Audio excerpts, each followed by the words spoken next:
Good morning, guys. I'm going to do a quick tool review for you on some of the tools that I use every day that actually came from Harbor Freight. First off is this set of 4 pry bars. As you can see, they've got the Pittsburgh name on them. I don't have the number and I don't exactly remember how much I paid for them because I've had them for about 8 months now. You can definitely see down on the end of this big bar, if I get down a little closer here, it's got some nicks and some dings in it. It gets used quite a bit. I have another set of these at home. Now, the only complaint I have about this set is if you look at these handles, and it's really hard to tell, but they're actually kind of porous. They're not, let me rephrase. There's a few cons to this set. The handles are kind of porous. The only problem with that is you can see right there where it's shiny on the side, they have a really nasty habit of, if you get oil on the handles, they're really, really hard to get clean. Even with brake cleaner, the oil kind of soaks into them and they get a nasty feel to them. The set I have at home has more of a harder plastic, a slicker finish on it, which is nice as far as being able to clean. These seem to take some abuse fairly well though. It's hard to tell there. Like I said, I don't care for the fact they're made out of soft plastic because they're hard to clean. One other thing that I don't care for about them is the fact that the handle doesn't go all the way through to the other end, so you don't have a metal nub on the other end where you can actually beat on the pry bar if you need to wedge it in somewhere. But you know, for what I paid for them, which I honestly, you know, they're Harbor Freight, so I didn't pay a whole lot for them. I don't remember what it was, but it wasn't, I don't think any more than $10. They've actually worked really well. I mean, you can see the wear on them. Like I said, I use them a lot. They will flex a little bit. You know, they're not super stiff, but honestly, you need something that if you need something for your toolbox that you're not going to be using all the time or putting a whole bunch of force on, these are great. If you need something you're going to be putting a lot of force on, you're going to have to step up to something a little bit better. Second on the list this morning are these socket extensions. Let me roll this set over here. This first set here in the center, these 3 were a set of long extensions. I mean, you can see, I'll turn the camera sideways here. Let me move around to the end of my box here. You can see how long these extensions are. I believe this one's a 24-inch on the 3/8, this big one here. That I believe I think it's a 24, an 18, and a 12. And they're 1/4 and 3/8, or excuse me, 2/4 and a 3/8. I've got some longer 3/8 extensions of another brand, but these are the Pittsburgh ones. They've done really well. I'm shocked. They're Harbor Freight, so I didn't expect much. I didn't pay much for them. But this 3/8 one I've used countless times pulling transmissions on a snap-on 3/8 drive air impact, and that sucker has just taken the abuse. Now it doesn't handle a whole lot of torque. It will flex if you get too much torque on it, but you know, for what I need it for, it works great. I can't complain about any of these 3. Even these quarter-inch extensions, you know, they are Pittsburgh, but they work really, really well. And I don't know, you can definitely tell, looking at that end, you can definitely tell I've had it on impact. You know, they're kind of flared out, but man, it still works. And they've got the little ball down in this end to hold the socket on, and it works really well too. I can't complain about it. Now, this set is a set of wobble extensions. You can see how they're kind of rounded on this end to give them that wobble. I don't use my 1/2 inch a lot just because I don't generally use a lot of 1/2 inch standard sockets. If I'm stepping up to the 1/2 inch drive for something, a lot of times I'll be using the impact and not a ratchet, just because the ratchets sometimes are hard to get into tight spots.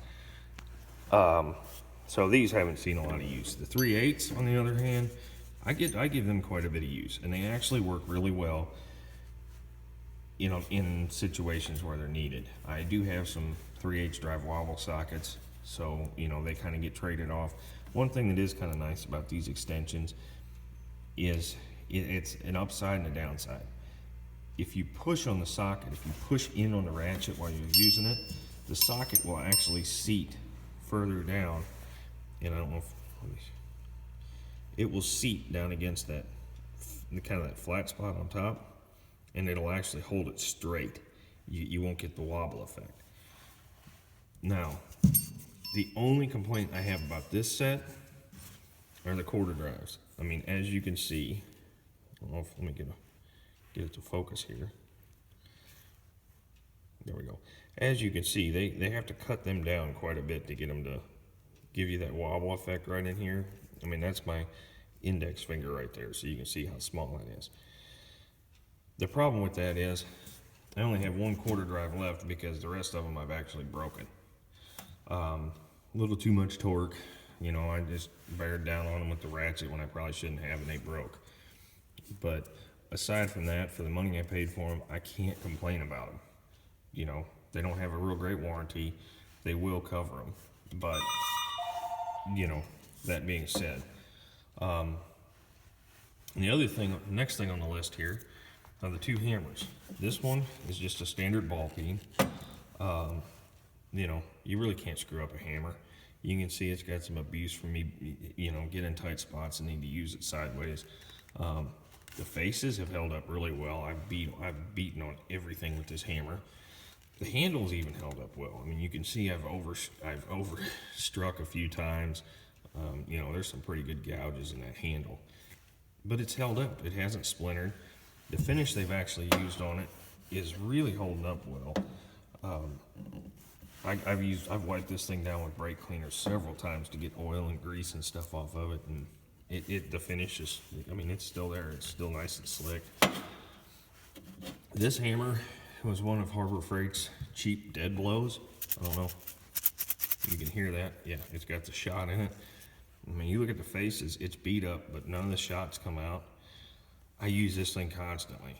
I mean, if I have to beat on anything, I'm generally using the dead blow unless I really need to, you know, punches, chisels and stuff. I'll use the hammer, but I can't complain about this. I gave less than $5 for this hammer.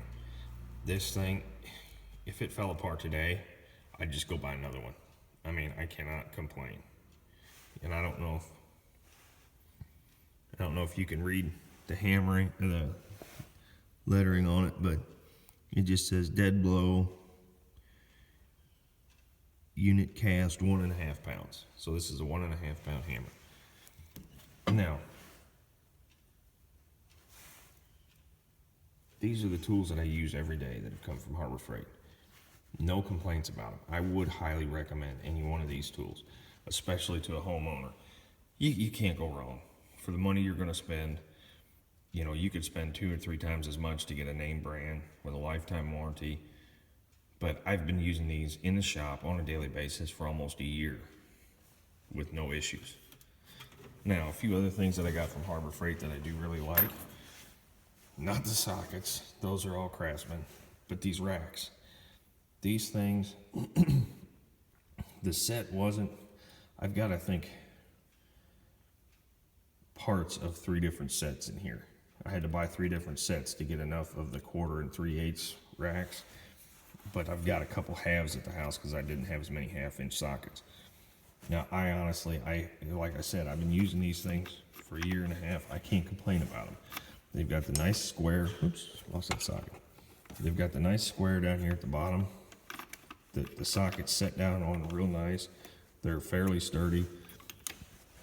The only one I've had break was this one here, and that was because it was sitting in the top of my other tool cart, and I accidentally dropped a pair of pliers on it, and when I dropped it, it knocked that socket over and snapped it off.